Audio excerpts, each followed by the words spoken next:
हम कहीं देखी चाहे ना देखी कर टैटू हमारा आँखी के सामने आ जाला, हम का करी?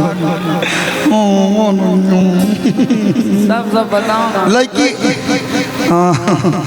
सब पता चल रहा है ना?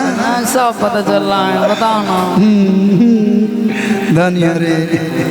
आजकल ऐसा ऐसा ऑडियो वायरल होता, बताओ कि नान है समान दहर करे बड़ी तंग, ए देवरू फुचुर फुचुर कि नान है समान दहर करे बड़ी तंग, ए देवरू फुचुर फुचुर हो देवरू फुचुर फुचुर फेंके पिचकारी दहर रंग, देवरू फुचुर फुचुर फेंके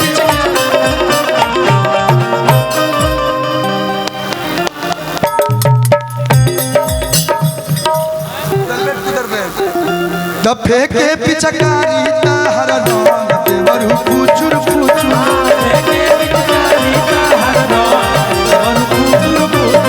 फेंके पिचकारी दहर रंग, देवरू फुचुर फुचुर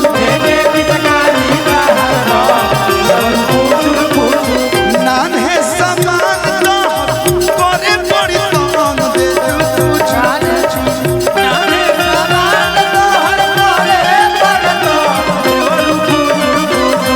नान है समान दहर करे बड़ी तंग, देवरू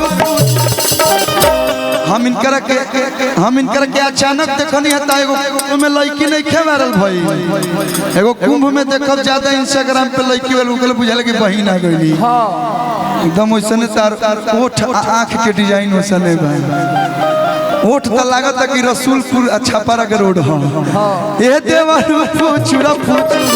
ए देवरू फुचुरा फुचुर फेंक पिचकारी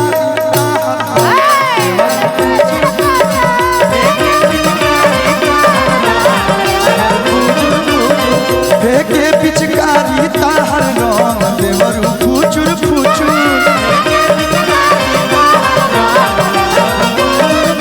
साइकिल से गिरा सजना हो बैगना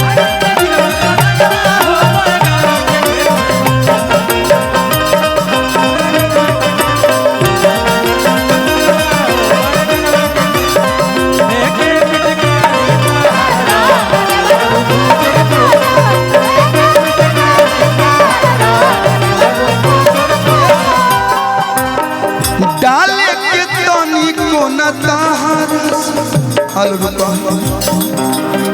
तू ऐसे ऐसे मत देखा हमारा के भाई, हम लड़का खराब हो जाई।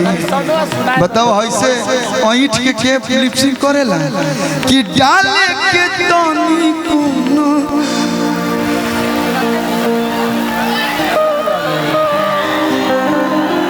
अब बताओ सत्या भाई गईले लोग कहेला कि कलुआ बिगड़ता, अब केहू हमारा सामने ऐसे करी हमहू लइके हई, हमरो मन